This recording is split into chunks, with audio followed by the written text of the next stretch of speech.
Положение крымских татар в обществе, достижения и потери, политика и проблемы народа – все эти острые темы поднимаются в крымско-татарской газете «Кырым», которая издается уже больше 30 лет.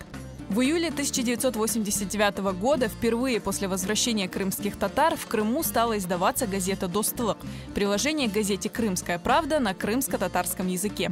Это и было началом истории одной из главных ныне крымско-татарских газет.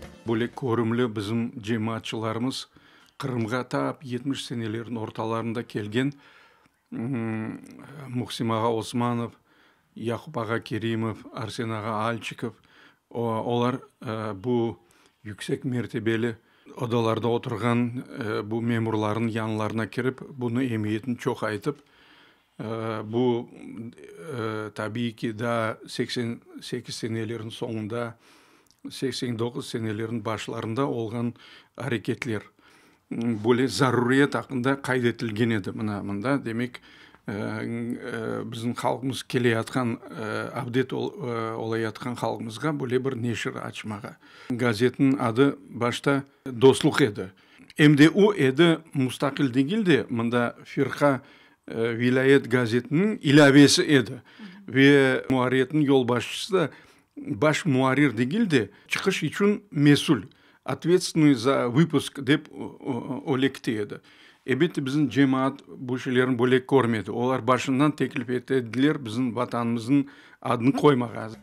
При этом газета также подвергалась жесткой цензуре. Все статьи сотрудникам приходилось переводить на русский язык, чтобы проверяющие органы допустили их к печати.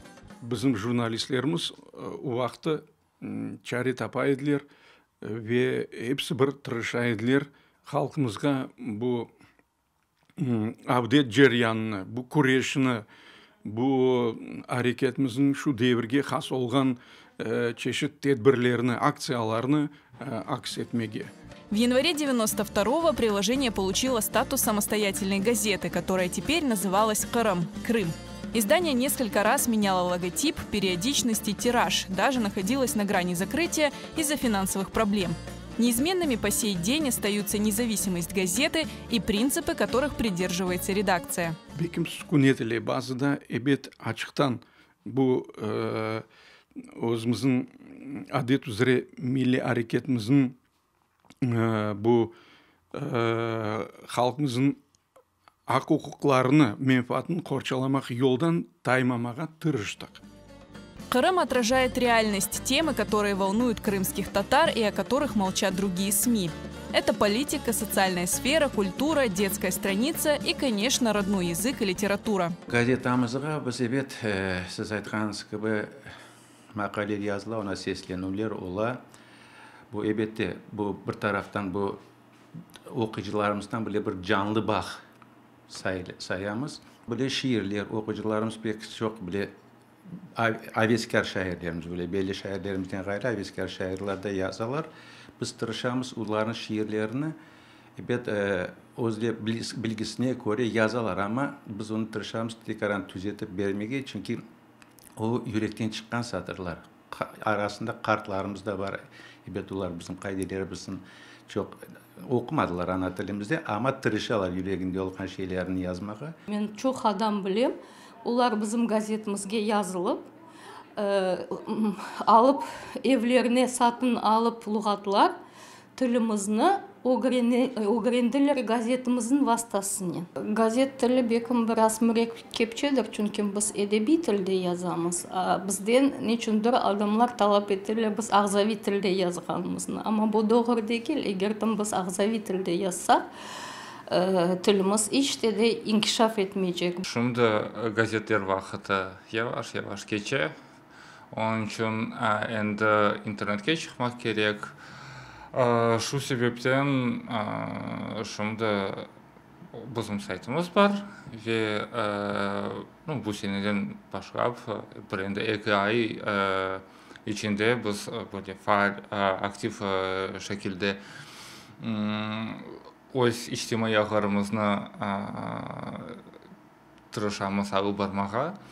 Anda базы мақалелер газеттерде шыққан, базы мақалелер газетте шықмаған чоқысы жақын заманда біздің оқушыларымызды кағыт версияны де интернетте чоқ яны сюрпризлер беклей мен белесем әркез бекенінше қолардың. Сейчас редакция газеты – это 9 человек, преданных своему делу и своей аудитории, готовых работать в разных условиях и иногда за небольшую зарплату.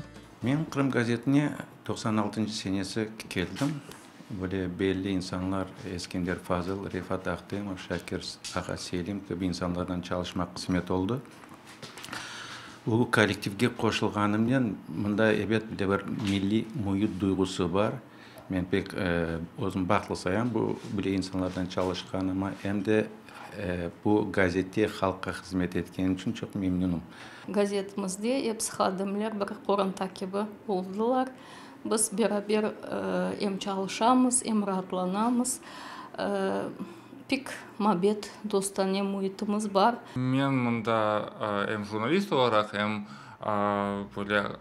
газетні азырғайым типографияға, басмаханеге. Onun için yanı bir zinatını öğrendim. Bu pek meraklı, pek beğendim. Газету «Крым» читает около 3500 человек по всему Крыму. В основном это старшая аудитория, преданная изданию долгие годы.